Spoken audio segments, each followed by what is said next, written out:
Our story begins in an old, condemned manor. A group of children walk inside and begin exploring it. That is when the younger girl notices something. Hey, what's that? Today's horror manga dub in narration is Monster Prop by Junji Ito. I'd like to take this time to give a very special thanks to Rachel Summers for offering her voice. Check her out in the description below as well as pinned in the top comment. Anyways, without further ado, let's get right back into Monster Prop. I hope you all enjoy. That was when they noticed something underneath the door. The little girl spoke. There's a person under there. Don't be stupid. It's a mannequin. No, it's gotta be a wig. The little boy approached it slowly, reaching his hand toward it, as sweat dripped down all of their faces. And then...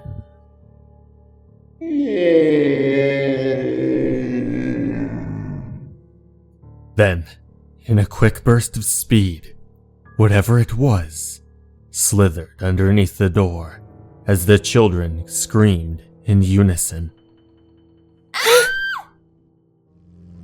Early autumn, 2006. A man and a woman are driving together in a truck. So, Sakurai, are you starting to get a feel for the job?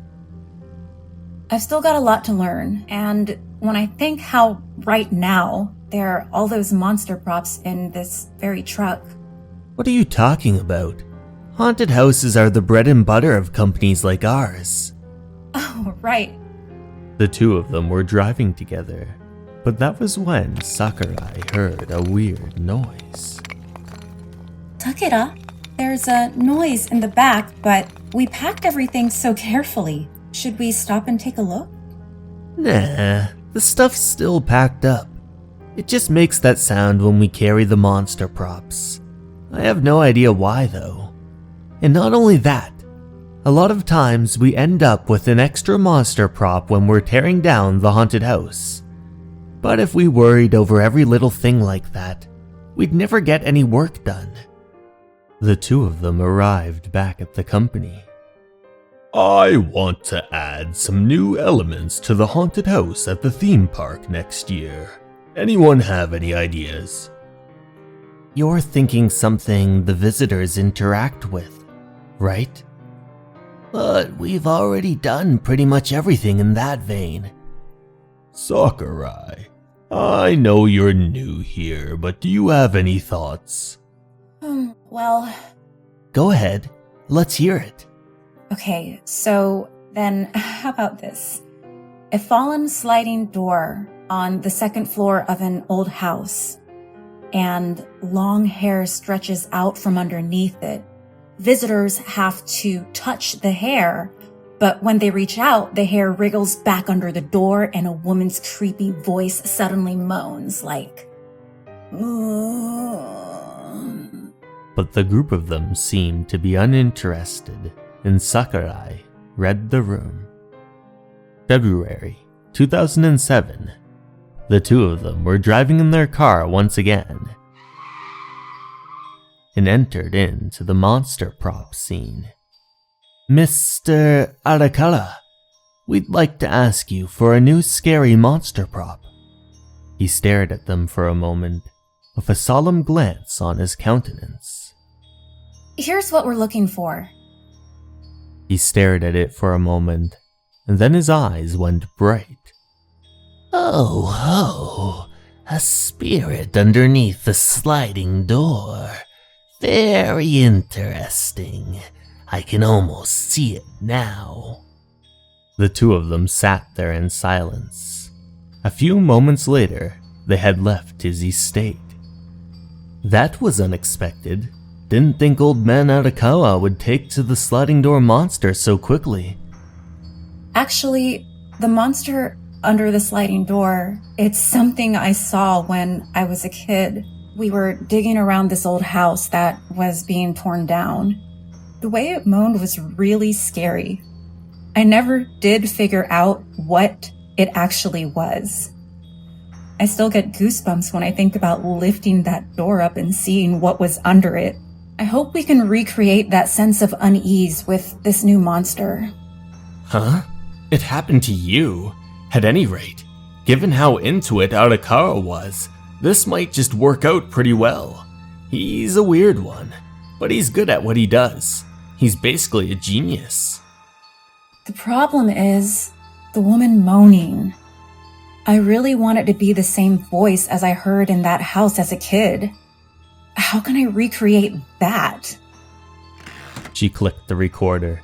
Moo. Then she stopped it and played it back. Nope.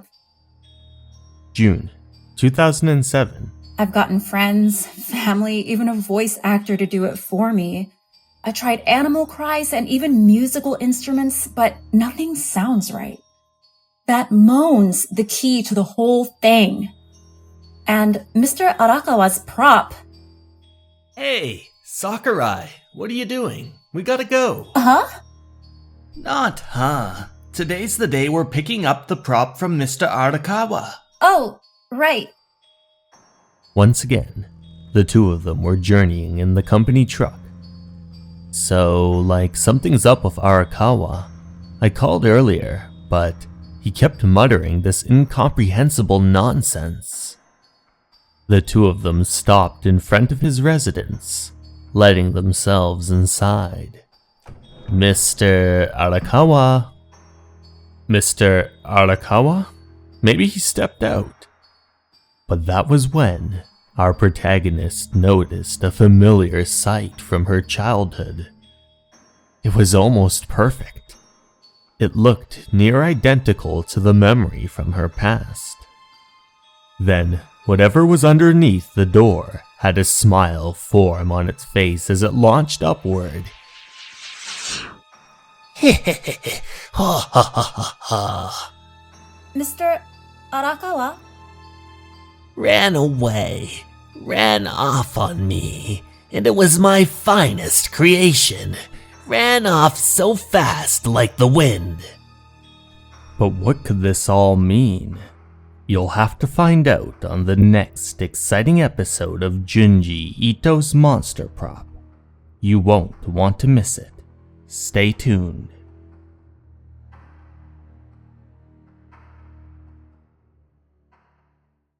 Hey everyone, thank you so much for watching. I'd like to take this time to give a very special thanks to my Patreons and YouTube members. Sarah de Jesus, Moto Surf, Cleo, Minue, Kago, Andre Wolf, Voodoom, and Alex S. Thank you so much everyone. And remember, you're important and you matter. Have a good night, everyone. Goodbye.